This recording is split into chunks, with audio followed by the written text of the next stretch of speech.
Conservatives believe there is such a thing as truth, that the truth is based on reality and reality is made up of facts. This is why you often see conservatives pointing at charts and discussing the latest research just before a large angry crowd attacks them with clubs and beats them into a bleeding mass of pulpy flesh. Leftists have another point of view, sometimes called relativism, postmodernism, or lying. You see, leftists believe there is no such thing as objective truth.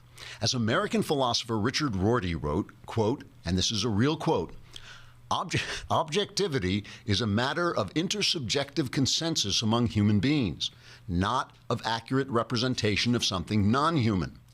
Essentially, leftists believe that truth is a story that we tell. This makes language very important because language creates the story that creates the truth. Leftists, therefore, are very concerned with what things are called. If someone who can't walk is called crippled, for instance, that's prejudicial because it creates the impression that he can't walk. Instead, we should refer to him as handicapped. Then, when people start to realize that handicapped is actually a euphemism for crippled, we should call him differently abled. And when that comes to mean crippled, we should call him special. And because leftists believe that truth is just a story we tell, they are very good at telling stories. That's why leftists are very successful at creating fiction, as they do in Hollywood and in the New York Times. Finally, because leftists believe the truth is just a story, they have to make sure that stories they disagree with don't get told. This explains why leftists blacklist conservatives in Hollywood, why they commit acts of violence when conservative speakers come to universities. You see, leftists believe their story is a great one. It's a story of equality and peace and universal love. So if you disagree with it, they'll destroy you.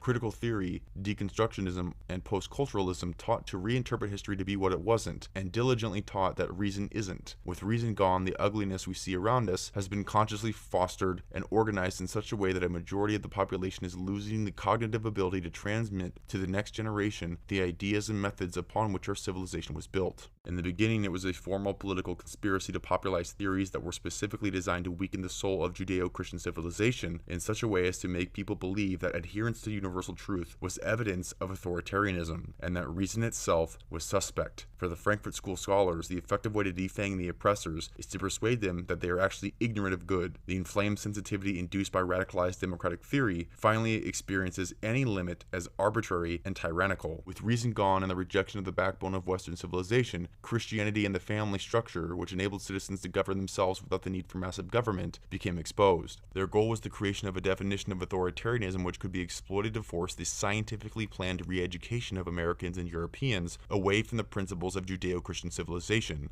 Lukács introduced a radical sex education program into the Hungarian schools. Political correctness, as we know it, was already beginning to take form. He tried to actually undermine the unity of the family, and that was one of the reasons that he tried to introduce sex education. Laszlo Pastor, a leader in the Hungarian resistance against the communist takeover of Hungary after World War II, explains why children were targeted. It's always much tougher to convert an adult, to do something what he was taught not to do. The key to the Frankfurt School's work on culture was the crossing of Marx with Freud. The addition of Freud adds a new element of being sexually repressed and need of liberation. Freud's element of sexual repression justifies the sexual liberation movement and the practice of polygamy and sexual promiscuity, which have long been discouraged in Western society. He provided a license for the centrality of sex in the public life. Freud was unknowingly following in the line of Hobbes, who said that each man should look at what he feels, not thinks. In principle, he was supposed to long to be all virtue, to break free from the chains of bodily desires. This absoluteness of desire, uninhibited by thoughts of virtue, is what is found in the state of nature. It represents the turn in philosophy away from trying to tame or perfect desire by virtue and toward finding out what one's desire is and living according to it. All higher purpose in nature, which might have been consulted by men's reason and used to limit his passion, has disappeared. The key to the entire Frankfurt School program is the liberation of Aristotelian eros. Destroy eros, destroy the family, destroy Christianity, and together equal the socialist revolution. The eroticism of the counterculture meant much more than free love and a violent attack on the nuclear family. It also meant the legitimization of philosophical eros, an element which is central to political correctness, and that's the sexual element. Marcuse's Eros in Civilization condemned all restrictions on sexual behavior, calling instead for polymorphous perversity. Polymorphous perversity helped open the door to aspects of political correctness, such as gay liberation. This is his idea of what human society, a good human society, should be based on, was a certain kind of polymorphous perversity and narcissism, which by liberating non-procreative eros, was his term, we would find great enlightenment and great happiness. This was supposed to be the key to utopia. The 60s, I mean, it was a way of, people always think up complicated theories to, do what they want to do. People wanted to do a lot in the 60s. Herbert Marcuse, gave them the intellectual justification for having a lot of sex with a lot of people, a lot of the time.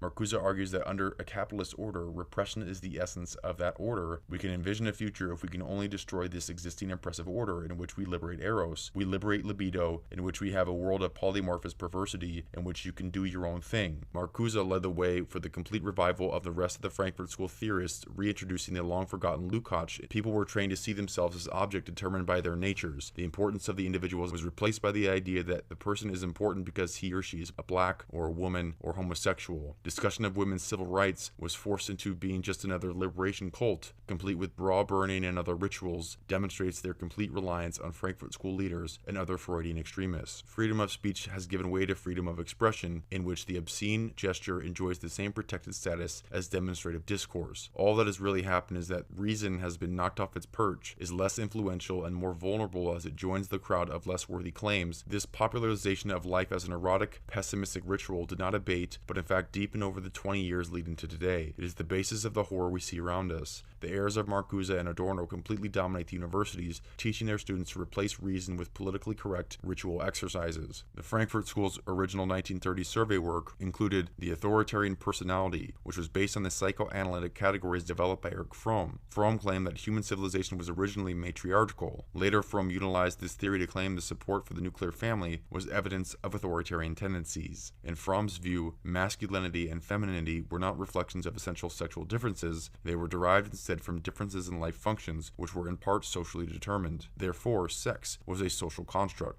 Another new member was Erich Fromm.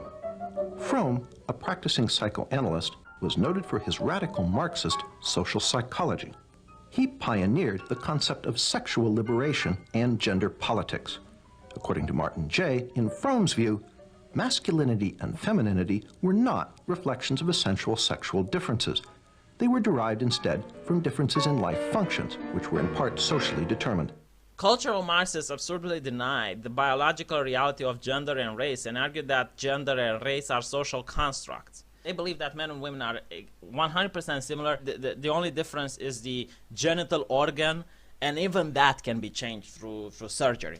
Coming back to the situation people face on campus, Marcuse defines liberating tolerance as intolerance for anything coming from the right and tolerance for anything coming from the left. Its authoritarian personality work was designed to identify people who were not sufficiently revolutionary so that these people could be re-educated. When the Frankfurt School expanded its research after World War II, its goal was to measure adherence to the core beliefs of Western Judeo-Christian civilization so that these beliefs could be characterized as authoritarian and thus discredited. The Frankfurt School's authoritarian personality profile was a weapon to be used against its political enemies. It is the measure of our own cultural collapse. That this definition of authoritarianism is acceptable to most citizens and is freely used by political operations like the Anti-Defamation League and the Southern Poverty Law Center to demonize their political enemies. It is this extreme version of the authoritarian personality thesis which is the operant philosophy of today's Cult Awareness Network, a group which works with the U.S. Justice Department and the Anti-Defamation League, among others. Using standard Frankfurt School methods, they identify political and religious groups which are its political enemies, then relabels them as a cult in order to justify operations against them. In other words, any adherence to Western Judeo-Christian beliefs is a form of repression, and this is what people say marginalizes other groups.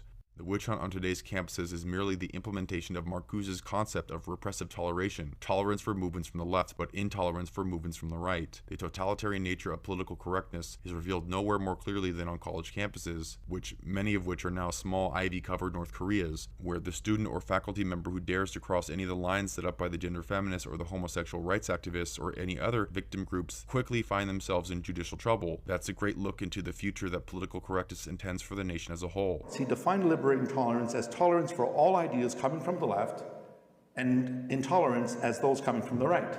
Sound familiar? Special interest groups who champion tolerance, as I said, you'll find to be the most intolerant.